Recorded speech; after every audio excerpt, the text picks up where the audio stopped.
민수기 14장 1절로 10절 말씀 우리 한 절씩 저와 여러분이 교독하겠습니다.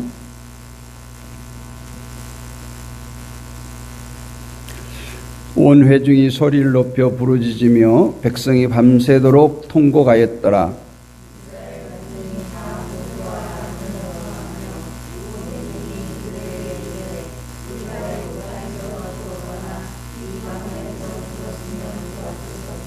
어찌하여 여호와가 우리를 그 땅으로 인도하여 칼에 쓰러지게 하려 하는가? 우리 처자가 사로잡히리니 애굽으로 돌아가는 것이 낫지 아니하랴?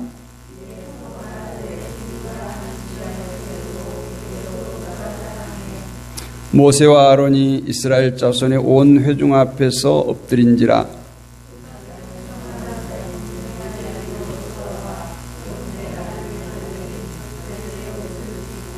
이스라엘 자손의 온 회중에게 말하여 이르되 우리가 두루 다니며 정탐한 땅은 심히 아름다운 땅이라.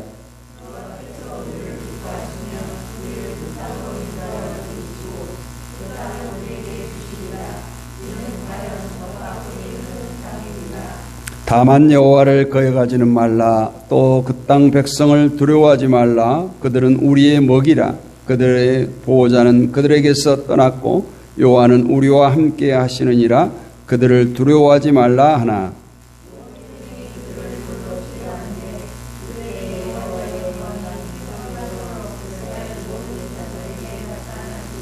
아멘. 오늘 본문은 우리가 익히 들었던 말씀이기도 합니다. 이제 모세가 가나안을 정복하기 전에 12명의 정탐꾼을 가나안 땅에 보내서 그 땅을 탐지하고 이제 돌아온 12명의 정탐꾼들이 모세와 백성들 앞에서 그 정탐의 내용을 보고할 때 드러났던 그러한 내용이 오늘 본문에 기록되어져 있습니다. 우리가 잘 알다시피 그 땅을 탐지하고 온 12명의 정탐꾼들은 10명 그리고 2명 10대 2라고 하는 엄청난 차이로 전혀 다른 반응을 보입니다. 10명은 우리가 13장에서 보는 바와 같이 그 땅에 대해서 악평을 합니다. 그 땅의 거민들은 우리보다 강하고 그 땅은 우리가 도저히 점령하지 못할 땅이라고 악평을 하면서 왜 우리를 굳이 애굽 땅에서부터 이렇게 끌어내서 저들의 칼에 죽게 하느냐, 그러면서 다시 애굽으로 돌아가자 이렇게 불평을 했습니다. 그러나 12명 중에 2사람 누구예요? 여호수아와 갈렙의 정탐 보고는 전혀 달랐습니다. 이 2사람은 다른 10명과 전혀 다른 반응을 보입니다. 그 땅은 너무나 아름답고 그 땅은 젖과 꿀이 흐르는 땅으로 하나님께서 우리에게 그 땅을 붙여주시면 능히 그 땅을 정복할 수 있다. 똑같은 땅을 정탐하고 돌아온 여호수아와 갈렙은 전혀 다른 보고를 했습니다. 긍정적인 보고를 한 거예요. 여러분, 우리는 이미 이 말씀들을 익히 알아서 그 결과를 알고 있으니까 별로 감동이 없지만 당시 정말 원성이 큰 백성들 앞에 선 여호수아와 갈렙의 보고는 정말 어쩌면 돌에 맞아 죽을 그런 위기 가운데서도 저들이 하나님에 대한 신뢰, 하나님에 대한 말씀을 의지하여서 긍정적인 보고를 합니다. 불평했던 대다수의 사람 10명의 보고대로 되어진 것은 아무것도 없었어요. 긍정적으로 보고했던 오늘 2사람 여호수아와 갈렙은 정말 저들이 보고한 대로 나중에 가나안 땅을 밟게 됩니다. 메시아를 긍정적으로 보는 시각, 그러나 그것이 어떤 객기가 아닌 하나님을 믿는 믿음 안에서 모든 것을 바라보고 판단할 줄 아는 신앙, 이것이 바로 좋은 믿음인 줄로 믿습니다. 히브리서 11장 6절에 믿음이 없이는 기쁘시게 못하나니 하나님께 나아가는 자는 반드시 그가 계신 것과 또한 그가 자기를 찾는 자들에게 상 주시는 이심을 믿어야 할지니라, 이렇게 말씀하고 있어요. 여러분, 내 생각이 미치지 못하면 안 되는 겁니까? 내가 하지 못하면 안 되는 겁니까? 나는 못해도 하나님은 하실 수 있다. 이것이 바로 믿음입니다. 하나님은 이런 믿음을 가지고 자신을 찾는 사람들을 어떻게 하겠다고요? 상을 주시겠다라고 약속합니다. 그 마음의 소원을 하나님을 믿는 믿음대로 이루어 주시는 응답의 상이 바로 오늘 히브리서 11장 6절에서 말씀하고 있는 믿는 자들에게, 자기를 찾는 자들에게 상 주시는 하나님이신 줄로 믿습니다. 마가복음 11장 24절에도 보면 우리 예수님께서 친히 이렇게 말씀합니다. 그러므로 내가 너희에게 말하노니 무엇이든지 기도하고 구하는 것은 받는 줄로 믿으라. 그러면 너희에게 그대로 되리라. 여러분, 그렇게 기도하십니까? 이런 믿음으로 살아가시는 저와 여러분이 되시기를 주님의 이름으로 축원합니다. 인생이란 것이 그렇지 않아요? 모든 것이 내가 마음먹은 대로, 내가 계획한 대로 되어진다면 얼마나 좋겠어요. 그러나 그 뜻대로 되어지지 않는 것이 우리의 인생이에요. 아니, 어쩌면 안 되는 것들이 더 많아요. 또한 전혀 생각지도 않았던 일들이 많이 일어납니다. 고통과 괴로운 일들을 겪게 되는 것이 우리의 인생이에요. 그런데 이렇게 뜻하지 않는 일들을 접할 때 우리는 어떤 반응을 나타냅니까? 대부분의 사람들은 당황하거나 그것을 견디다 못해 쓰러지고 맙니다. 그러나 우리 믿음의 사람들은 분명 세상 사람들과 달라야 합니다. 왜냐하면 우리에게는 모든 것을 가능케 하시는 하나님이 계시기 때문에, 그분을 또한 우리가 믿고 있기 때문에 어떠한 일들이 우리에게 벌어진다고 할지라도 당황하지 않고 오히려 용기를 가지고 지혜롭게 대처해 나가고 결국 모든 것을 이기고 회복시키고 승리하게 하시는 그 하나님을 신뢰하고 믿고 달려가는 우리가 되기를 원합니다. 그래서 믿음의 사람 다윗은 이렇게 고백합니다. 내가 사망의 음침한 골짜기로 다닐지라도 해를 두려워하지 않을 것은 주께서 나와 함께 하심이라. 주의 지팡이와 막대기가 나를 안위하시나이다. 하나님의 지팡이와 막대기가 나를 항상 지켜주신다고 했어요. 특별히 오늘 본문 말씀을 통해서 이러한 믿음을 여러분 가운데서 다시 한번 확인하시고 이 믿음을 완전히 내 것으로 소유할 수 있기를 주님의 이름으로 축원합니다. 오늘 여호수아와 갈렙이 9절에 보니까 그들 가나안 땅의 사람들을 향해서 우리의 밥이라, 우리의 밥이래요. 무슨 뜻입니까? 먹기 좋게 차려진 밥상이라는 거예요. 그러면 우리는 뭐 하면 되겠어요?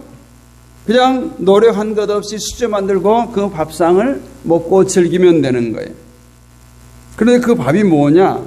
바로 그들이 정탐하고 돌아왔던 가나안 땅이라는 겁니다. 그들은 우리 밥이다. 이제 그 땅을 쳐들어가기만 하면 그 땅을 이스라엘 사람들이 되고 만다는 거예요. 그러나 어떻습니까? 출애굽한 많은 백성들이 가나안을 들어갔나요? 심지어는 모세도 못 들어갔어요. 오직 출애굽한 1세대, 출애굽 세대는 여호수아와 갈렙만이 가나안에 들어가고 나머지는 광야에서 태어난 제2세대들인 거예요. 이것이 무엇을 뜻합니까? 똑같은 밥이라도, 똑같이 차려진 밥상이라도 그것을 먹는 사람에 따라 반응이 다르다는 거예요. 어떤 사람은 밥을 먹을 때 잘 소화를 시키면 그것이 우리 몸에 건강으로 작용하고 힘을 얻게 되는데, 똑같은 밥을 먹고 체하거나 배탈이 나는 사람이 있습니다. 그러면 오히려 건강을 상하게 됩니다. 오늘 우리에게 닥친 모든 환경들이 그렇습니다. 똑같은 환경에 있으면서도 본인의 상태에 따라서, 내 마음에 따라서 전혀 다른 결과가 나타날 수 있다라는 거예요. 어떤 사람은 어려운 환경이 닥쳐와도 흔들리지 않고 담대하게 그 환경과 맞닥뜨리며 이기며 나갑니다. 그런데 어떤 사람들은 그런 어려운 환경이 닥치면 지레 겁을 먹고 그냥 풀썩 주저앉아 버립니다. 그리고 늘 고통 가운데 허덕입니다. 모든 일에 있어서 이러한 두 가지 반응은 꼭 나타납니다. 우리가 들은 예배도 마찬가지예요.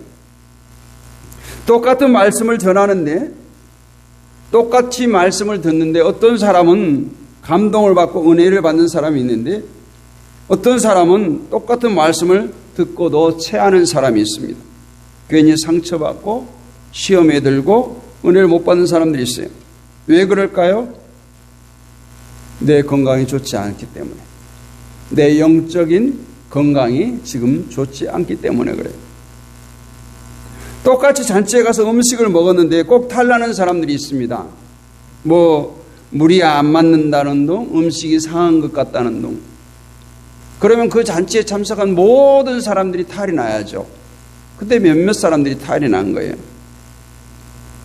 그것은 그 음식이 잘못된 게 아니라 자기 몸에 이상이 있는 거예요. 자기 건강에 문제가 있기 때문에 똑같은 음식을 먹어도 자주 탈이 나는 겁니다. 여러분, 똑같은 고난이 다가왔을 때 어떤 사람들은 그냥 풀썩 넘어지고 실패합니다. 좌절합니다. 그래서 늘 불평이 쌓이고 원망이 가득합니다. 그러나 어떤 사람은 고난이 다가와도 넘어지지 않습니다. 절대 환경을 탓하지 않아요. 오히려 팔을 걷어붙입니다. 뭐냐? 고난 너 잘 만났다. 어디 한번 해보자. 이렇게 맞닥뜨리는 거예요. 그런 사람 앞에 어떻게 고난이 덤비겠어요? 한 길로 왔다 7길로 도망가겠죠. 우리 인생에 있어서 고난이라고 하는 것이 이런 차려진 음식과 같아요. 우리의 양식과 같다는 것입니다. 누구나가 밥을 똑같이 먹듯이 누구나에게 예외 없이 이런 고난의 풍파는 계속 다가오는 거예요. 그런데 그 고난을 우리가 소화시키지 못하면 체하게 되고 우리의 인생에 문제가 생기지만 그 고난을 잘 우리가 이겨내면 그 고난은 우리에게 축복으로 변화해서 우리 인생을 더욱더 강건하게 만들어주게 된 줄로 믿습니다. 오늘 여호수아와 갈렙이 뭐라고 보러합니까? 10명은 불평불만이 많아요. 그 기골이 장대한 그 가나안의 7 족속들을 보고 겁을 먹은 거예요. 그런데 여호수아와 갈렙은 우리가 탐지한 땅은 심히 아름답다. 또 여호와께서 우리를 기뻐하시면 우리를 그 땅으로 인도하여 들이시고 그 땅을 우리에게 주시리라. 오직 여호와를 거역하지 말라. 그 땅 백성을 두려워하지 말라. 그들은 우리 밥이라. 그들의 보호자는 그들에게서 떠났고 여호와는 우리와 함께 하시느니라. 하나님은 이처럼 언제나 긍정적인 믿음을 가진 사람들의 편이에요. 하나님을 신뢰한 자들 편이에요. 모세와 함께 광야 생활했던 이스라엘 백성들, 그들은 종되었던 애굽 땅에서 구원은 받았지만 약속의 땅, 축복의 땅, 가나안에는 다 들어가지 못했어요. 왜 그래요? 하나님을 원망하고 지도자를 원망하고 사사건건 시비하던 사람들, 모든 일에 있어서 부정적인 사람들 다 광야에서 죽었어요. 젖과 꿀이 흐르는 가나안 땅에는 들어가지 못했습니다. 그 땅을 차지했던 사람은 긍정적이고 하나님께 소망을 두었고 신앙적인 말을 했던 믿음의 사람 여호수아와 갈렙, 그리고 새로 태어난 사람들만 가나안에 들어갔습니다. 이것이 우리에게 어떤 교훈을 주고 있습니까? 우리가 비록 사단의 올무에서 벗어났지만, 천국 백성이 되었지만 우리의 삶에서는 여전히 이러한 고난이 끊이지 않는다는 거예요. 하나님의 축복은 우리 성도라고 할지라도 불평하는 사람, 부정적인 사람, 모든 일을 인간적으로 생각하는 사람에게는 결코 주어지지 않는다는 거예요. 그 사람이 사업이나 가정이나 그 앞길에 하나님의 축복이 임하지 않습니다. 그러나 항상 믿음의 눈을 부릅뜨고 하나님의 말씀을 부여잡고 소망적인 믿음의 삶을 살아가는 사람들은 어떠한 시련이 닥쳐도 사업도 잘 되고 가정도 잘 되고 범사가 형통하게 잘 된다는 거예요. 여러분, 이게 제 말 같습니까? 성경 말씀이에요. 성경의 역사가 그것을 증명합니다. 그러나 성경에서 과거 역사로만 일어난다면 얼마나 우리가 허무하겠어요. 우리의 삶의 현장에도 얼마든지 이러한 일들이 많이 나타나고 있습니다. 우리가 주변에서 볼 수 있는 수많은 믿음의 사람들 삶, 그 믿음의 사람들의 삶을 한번 보세요. 그들이 증거하고 있어요. 그런데 그들을 우리가 살펴보면 그들에게 공통적으로 발견된 것들이 있는데 그들의 삶이 결코 부유하지 않는다는 거예요. 가정이나 사업적으로나 육신적으로 어려운 형편 속에서도 역경과 시련 속에서도 그들이 한 가지 공통점이 있는데 하나님을 향한 믿음이 한결같았다라는 거예요. 여러분, 우리가 요셉의 믿음을 보면 잘 알잖아요. 우리는 요셉이 나중에 가서 형통하였더라. 하나님께서 요셉과 함께하였더라. 요셉이 형통하였더라. 이렇게 하면 요셉의 인생의 여정을 보면 전혀 형통치 않아요. 물론 마지막에 멋진 역전의 인생을 살았지만 그 여정 가운데 하나하나 단계 볼 때마다 요셉은 그리 형통한 삶이 아니었어요. 그럼에도 불구하고 하나님을 붙들었다는 거예요. 하나님을 원망하지 않았어요. 하나님을 놓지 않았어요. 이러한 믿음이 그들에게 있었기 때문에 인생의 갖가지 시련과 고통은 누구에게나 있을지라도 넉넉히 이겨낼 수 있었고 모든 것을 회복할 수 있었고 오히려 그 이상의 것을 누리며 살아갈 수 있었다는 것입니다. 사랑하는 성도 여러분, 하나님은 그렇게 약속하셨어요. 우리에게 감당치 못할 시험은 준다 안 준다? 안 주신다는 거예요. 그리고 정말 감당치 못할 그 순간에는 우리에게 피할 길을 주심하고 약속하셨어요. 하나님은 반드시 사랑하는 하나님의 백성들이 소화시킬 수 있는 그 고난을 주시고 소화시킬 수 없는 고난을 주시는 일이 없다는 사실을 꼭 기억하시길 원합니다. 우리 삶에 견디기 힘든 고난이 있을 수 있어요. 견디기 힘든 어려운 환경, 또 몸의 질병, 마음의 근심, 걱정, 고민 이런 것들 여러 가지가 있을 수 있습니다. 그러나 이 모든 것들도 우리가 능히 소화할 만한 일들이라는 거예요. 이런 말을 하면 당신은 안 당해봤으니까 그런 얘기하죠. 이렇게 말할 거예요. 당신은 고통을 당해봤나요? 이렇게 말해요. 목사니까 그런 소리 하죠. 목사와 똑같은 사람이에요. 여러분과 삶이 다르지 않습니다. 이런 말하는 제가 태어날 때부터 금수저 입에 물고 태어난 거 아니잖아요. 똑같아요. 살아가는 것 똑같습니다. 삶의 고통이 있다면 우리도 누구나 다 당하는 고통이에요. 그러나 목회자의 삶이 다르게 느껴지는 것은 무슨 이유일까요? 그 고난을 소화했느냐 소화하지 못했느냐 차이일 거예요. 또 주변에 그냥 똑같은 상황 속에서도 허허 웃고 긍정적으로 사는 사람, 그 사람에게 고난이 없을까요? 그 고난을 믿음으로 이겨냈기 때문에 그렇습니다. 만약 우리가 불평하고 원망해서 이런 고통스러운 일이 사라진다고 하면 저가 제일 먼저 불평하고 원망할 거예요. 그러나 불평해봤자 달라지는 것이 하나도 없다는 것을 잘 알고 있기 때문에 우리는 오직 주님만 바라보고 주님만 의지하는 것입니다. 왜 인생이 힘들까요? 내 힘으로 감당하려고 하기 때문에 힘듭니다. 어린 아이들은 힘이 들면 어른들에게 도움을 쉽게 청해요. 근데 우리 어른들은 그걸 잘 안 해요. 자존심이 그걸 허락지 않아요. 내 힘으로 해보려고 합니다. 그래서 우리는 하나님 앞에서 어린 아이와 같아져야 되는 거예요. 내가 힘들고 어려울 때 날마다 아버지 되시는 하나님을 찾는 여러분이 되시기를 원합니다. 우리가 음식을 먹고 소화가 안 되면 어떻게 해요? 뭐 집에 상비약을 얻죠. 소화제를 먹겠죠. 더 탈이 심해지면 병원 찾아가겠죠. 우리가 이렇게 체하면 약을 먹고 병원 갈 줄 아는데 우리가 왜 고난을 당하면 그냥 넋놓고 있어야 합니까? 기도해야죠. 기도해야 돼요. 정말 우리가 약을 먹고 병원에 가는 그 육신을 위해서 그렇게 순발력 있게 하면서 우리가 고난을 당할 때 어찌 우리가 교회에 나와서 기도하지 않느냐는 거예요.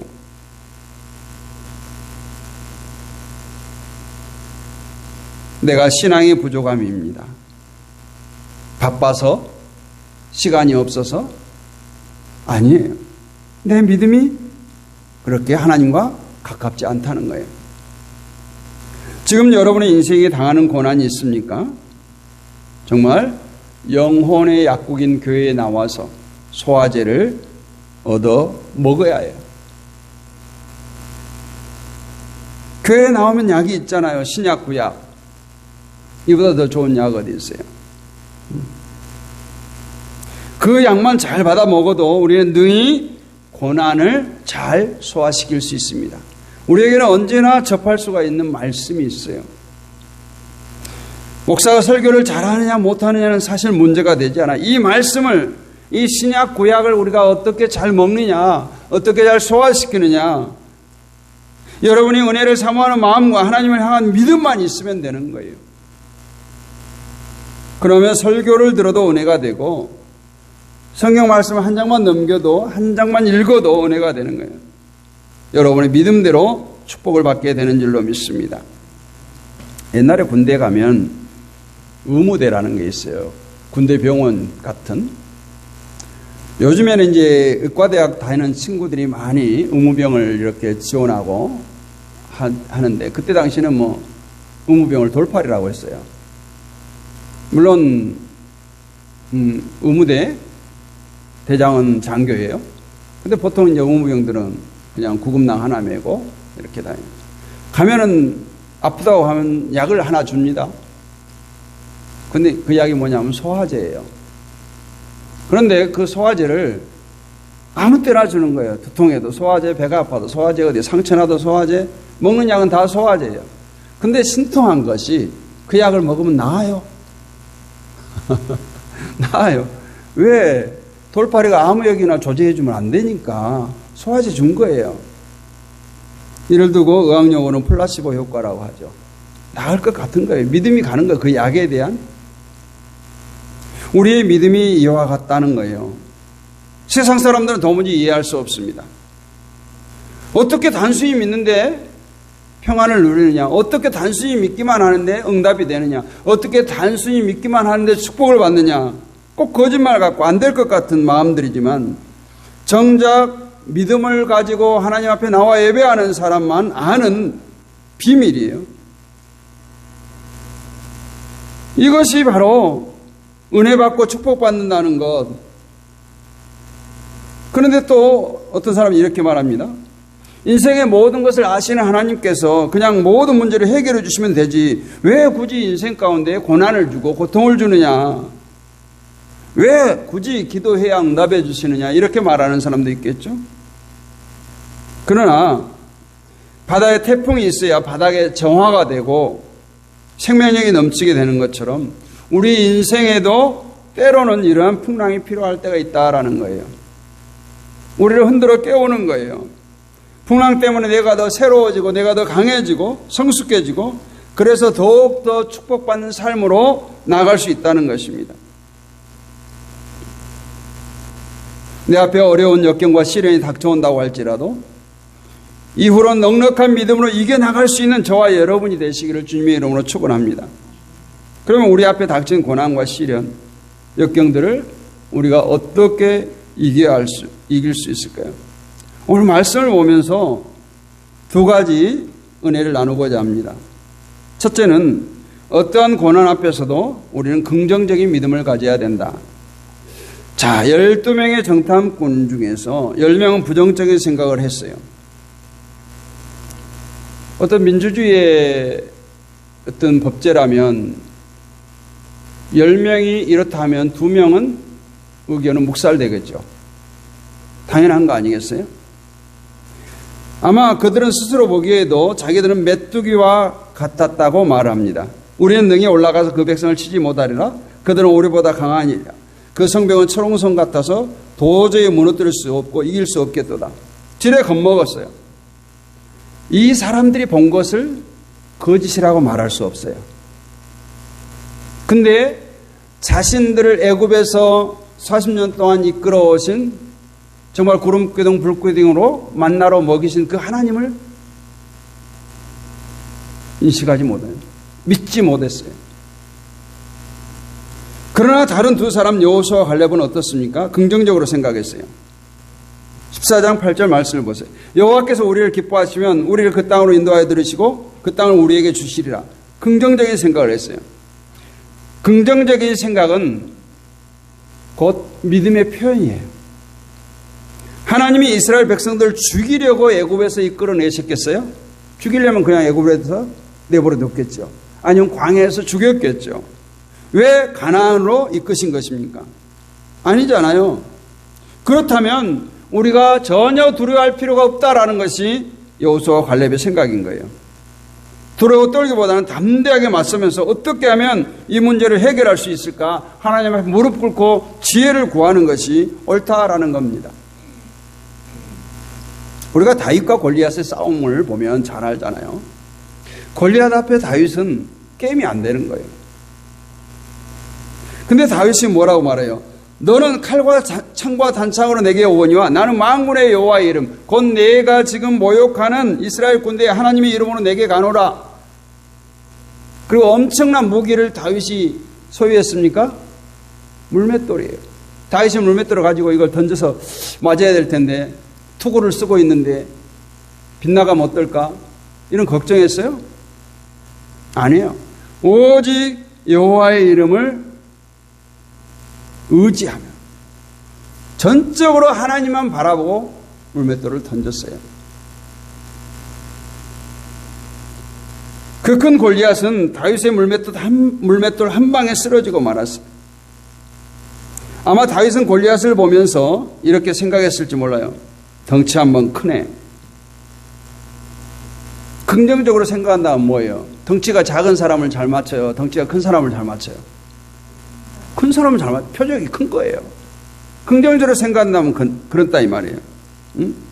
내가 무조건 던져도 한 군데는 맞겠다라는 그 거대한 골리앗이 앞에 서 있을 때 다시 수십 개의 물맷돌을 던져서 하나 딱 맞춘 게 아니에요. 그냥 하나 던져서 하나 맞춘 거예요.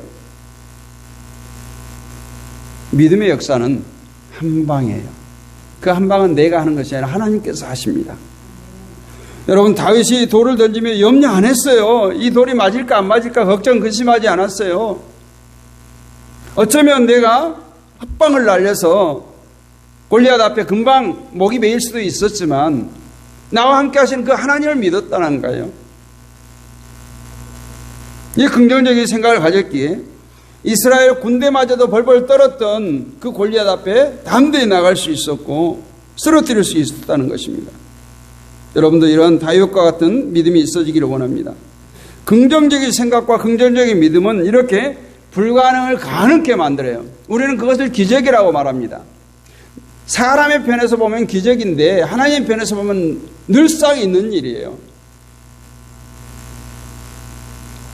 부정적인 10명의 정탐꾼은 안악자손 그리고 철옹성과 같은 성벽을 바라보았지만 그보다 몇 배 크신 위대하신 하나님의 능력을 바라보지 못했다는 거예요. 그러나 여호수아와 갈렙은 위대하신 하나님의 능력을 바라봤습니다. 그리고 그분을 믿는 믿음의 눈으로 그들 앞에 놓인 환경을 바라보니 안악자손은 그냥 개미 같은 거예요. 철옹성과 같은 그 성벽은 한마디로 성냥꽃과 같은 거예요. 오늘 여러분에게 감당치 못할 고난이 있습니까? 문제가 있습니까? 그 문제로 인해서 염려하고 고민하고 있습니까? 어쩌면 우리 인생에 늘 이런 풍랑은 파도처럼 반복해서 다가옵니다. 그러나 그런 풍랑이 일어나지 않으면 우리 인생의 배는 멈춰버릴 것입니다. 오히려 그 풍랑 때문에 우리의 인생의 배가 더 빨리 가게 됩니다. 찬송가에 있잖아요. 큰 물결 일어나 나 쉬지 못하나 이 풍랑 인연하에서 더 빨리 갑니다. 우리가 믿음의 눈을 뜨고 바라보면 우리 앞에 당하는 환난과 역경 모든 시련이 풍랑이 이것이 하나님 앞에 더 큰 축복을 받을 기회고 은혜 받을 기회다라고 생각하기를 원합니다. 왜냐하면 그 일들로 인해서 내가 하나님을 더 붙들 것이기 때문에 내가 하나님 앞에 더 나아가 무릎 꿇고 더 매달릴 것이기 때문에 그렇습니다. 그래서 늘 이러한 믿음의 눈으로 긍정적인 생각을 가지고 세상을 살아갈 수 있기를 바랍니다. 두 번째로는 우리가 임마누엘의 신앙을 가져야 된다라는 거예요. 우리가 너무 잘 알잖아요. 임마누엘 뜻이 뭐예요? 하나님이 우리와 함께 하신다. 이것은 영원 불변의 진리예요. 하나님의 백성들에게 하나님은 늘 함께 하십니다. 내가 하나님을 등지고 내가 하나님을 떠날지라도 하나님은 떠난 나에게도 거머리처럼 함께 하세요. 믿습니까? 하나님이 언제나 나와 함께하고 계시다는 것을 믿는 믿음이 있어야 우리에게 닥친 고난을 이길 수가 있어요. 긍정적인 믿음을 가져도 이 임마누엘의 신앙이 없으면 이내 부정적인 신앙으로 변해요. 사건의 차이일 뿐이에요. 이스라엘 백성들이 믿음이 없었던 건 아니에요. 믿음이 있긴 있었는데 잘못된 믿음. 그들이 광야에서 우상을 섬기고 모세가 보이지 않으면 쓸데없는 금송아지나 만들고 그 우상을 섬겼던 애굽에서부터 묻혀나왔던 그런 잘못된 신앙을 가졌기 때문에 그들이 힘들고 부정적인 눈으로 바라볼 수밖에 없었습니다. 그런데 오늘 9절 말씀처럼 여호와는 우리와 함께 하시느니라.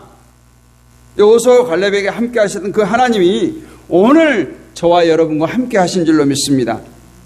그 하나님은 언제까지 함께 하신다고 했어요? 마태복음 28장 끝부분에 볼지어다 내가 세상 끝날까지 너희와 항상 함께 있으리라. 이것이 임마누엘 아니에요? 오늘 9절 말씀에서 우리는 여호수아와 갈렙의 신앙이 다른 10명의 정탐꾼의 그들과 다른 이유를 발견할 수 있어요.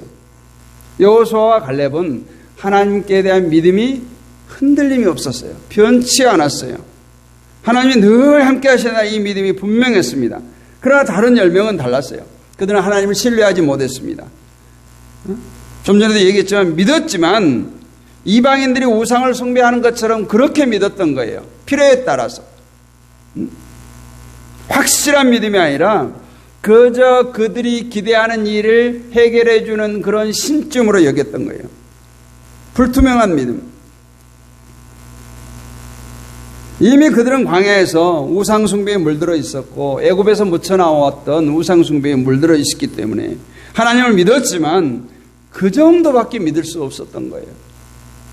그러나 여호수아와 갈렙은 결코 우상숭배한 적이 없었어요. 그들은 오직 하나님을 섬기고 바랐습니다. 하나님만이 그들의 유일신 되심을 의심치 않았어요. 그들은 하나님이 늘 함께했고 하나님 또한 그들과 함께했어요.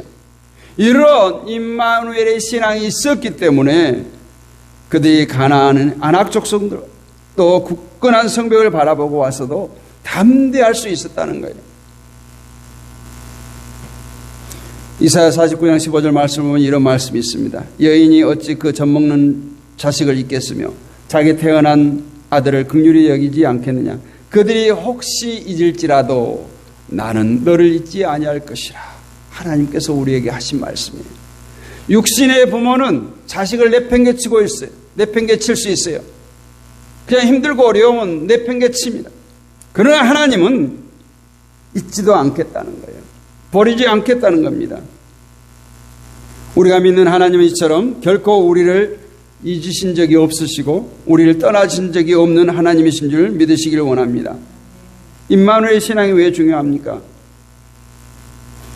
여러분, 이 종이 한 장이 막 찢어집니다. 그러나 이 종이가 벽에 붙어 있을 때 또는 철판에 붙어 있을 때 찢어지질 않아요. 그러면 우리는 종이와 같은 우리지만 하나님께 우리가 붙어 있을 때 우리는 강건해질 수가 있어요. 이 세상 어떤 것도 우리를 넘어뜨릴 수가 없습니다. 요한복음 15장에 보면 포도나무 비유가 나옵니다. 나는 포도나무에 너희는 가지니 저가 내 안에 내가 저 안에 있으면 이 사람은 과실을 많이 맺나니 나를 떠나서 너희가 아무것도 할 수 없느니라. 정말 우리가 하나님 안에서 살았으면 좋겠어요. 내 안에 하나님이 늘 살아 계셨으면 좋겠어요. 하나님이 나와 함께 하신다는 이 믿음을 가진 사람이 어찌 하나님이 떠날 수 있으며 하나님께서 싫어하는 일을 할 수가 있겠습니까? 내 안에 하나님이 계신데 요셉과 같은 그런 코람데오 삶을 살아갈 수 있기를 원합니다. 코람데오는 우리가 잘 알다시피 하나님 앞에서라는 뜻이에요. 많은 아이들이 자라면서 부모님 앞에서는 잘합니다. 착해요. 근데 부모님의 눈을 피해서는 나쁜 짓도 합니다. 우리가 인생이 그렇습니다. 하나님 믿는 하나님의 백성들이 늘 하나님 앞에 서 있다라는, 나보다 못하고 나보다 연약한 그런 존재라고 할지라도 그 사람이 하나님 같다라고 생각했을 때 우리가 어떻게 말을 할 것이며 어떻게 행동할 것이며 나를 한번 돌아보기를 원합니다. 오늘 말씀은 그렇습니다. 고난은 우리의 밥이에요. 세상 염려에 너무 사로잡히지 마시기를 바랍니다. 세상 일로 너무 염려하지 마시기를 바랍니다.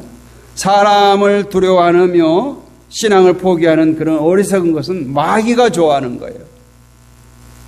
모든 염려 하나님께 맡기고 날마다 하나님께 뜻대로 살아가는 저와 여러분이 되시기를 원합니다.